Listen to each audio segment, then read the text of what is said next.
Tinubu's government has failed on all fronts, says Sowore.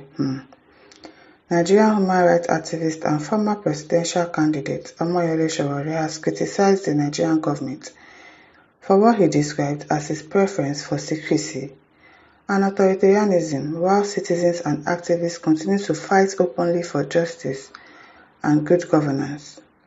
Sowore made these remarks during a live interview on Kabenko, a radio program hosted by Oluwaseyi Akinshola on Crown FM 101.5 Ile-Ife, Osun State. The Nigerian government prefers to operate in darkness, yes, while we fight in the light, Sowore said. They are child of darkness and so they like darkness. We are trying to educate citizens about their rights, but the government makes things difficult and responds with threats and violence. No lies detected. The activists compared how democratic governments elsewhere respond to public scrutiny to how the Nigerian government reacts when questioned about public funds and broken promises. You dare not ask. If you ask, no problem. If you protest, it's a problem. You cannot ask, not in this country. You can't. It's an abomination to ask your leaders, how did you spend this money? What did you use this taxpayers' money for? What did you borrow money for? And all of that is an abomination. You cannot ask. In places like America, when citizens ask how their government spent public resources, leaders appear on TV and radio to explain. Yes, they come and explain, but in Nigeria, if politicians go on air, it's mostly to insult their fellow citizens or act like they are being forced to lead. He said, they don't even act like they are being forced to lead. They act as if that place, they are entitled to it. Meanwhile, it is the taxpayers' money that is paying your salary. Meanwhile, you're supposed to be answerable to us. We ask questions, you reply, you answer. We are the boss, but no, they act like the boss. They act like the boss. It is well. They will insult us and act like they are being forced to lead. Instead of addressing questions, they deploy police or soldiers to disrupt peaceful assemblies. If they don't use security forces, they send thugs to attack people. No lies detected. No lies. He continued, we are not new to this. We have been fighting for good governance for over 3 decades, since the military junta. Before Nigeria transitioned to democracy, the people in power today are Ojelu, kleptocrats, not Oshilu, true politicians. Yes, so. Sowore explained the state of democracy in Nigeria, claiming it has lost its purpose. Democracy has now become a threat to the people it was meant to empower. The democracy we fought for was meant to serve the people, not a democracy of Biobapa, Bolese, a democracy of violence and suppression. Yes, that's the kind of democracy we are practicing. Because democracy is freedom of speech, the right to ask questions from your leaders. You are leading, you are the ones that put you there to lead. Even though we know that you did mago to get there, you got there by force, by fire. But really, you are meant to be answerable to us, but they are not.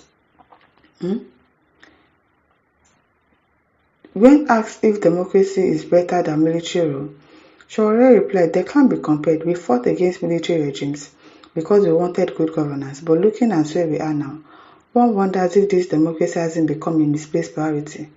Those of us who fought for it now suffer the most.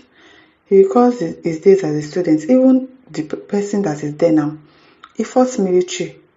He fought the military regime, fighting for democracy. And now, you are also acting like a military person, like an authoritarian.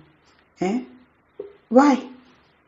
When we were at the university, we fought against the military. If we were arrested and the court freed us, we were released. We followed Chief Gani Femi Falana, and others who mentored us in fighting for citizens' rights, he recounted. Sowore also revealed that the government has continued to harass him for his activism. As I speak, the Nigerian government has seized my passport since February. They have refused to return it. Oh wow, they did not return it. They play a hanky-panky game to frustrate people and strip citizens of their rights, he said. So since that time that he had issues with stopping, when they stopped him on the road to the airport, they did not give him his passport. Can you imagine? Can you imagine? He said the growing hardship under democracy has led many to question if it was worth fighting for, noting that people are suffering more now than ever. Yes, so the suffering now is a choke. A choke. Some are beginning to ask whether democracy is the right path, but we tell them that the fight isn't enough if you keep living in servitude.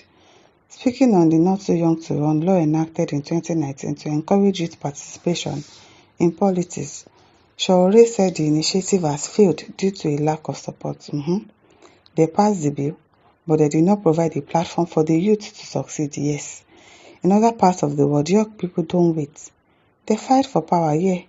They are denied jobs and opportunities while the political class enriches itself and their children. Yes, so he said.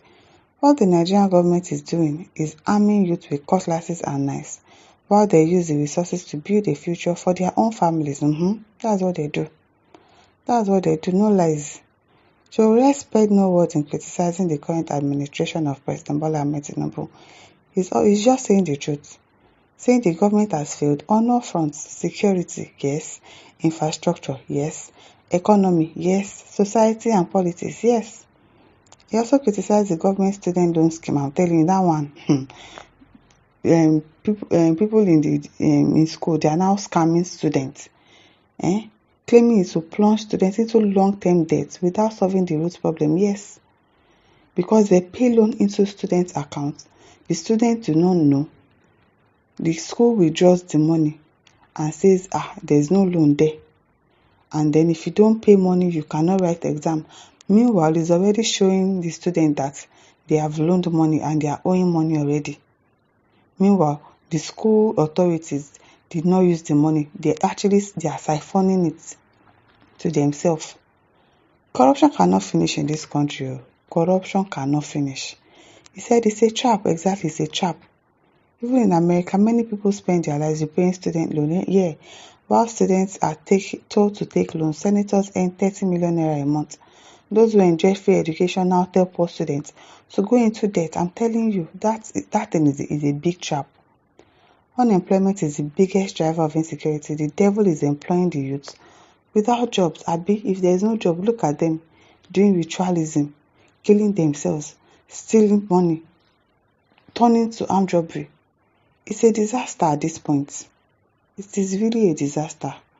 God will really help us. And listeners, over to leave your thoughts in the comment section. Don't forget to like, share, and subscribe. Thank you for listening. See you. Bye.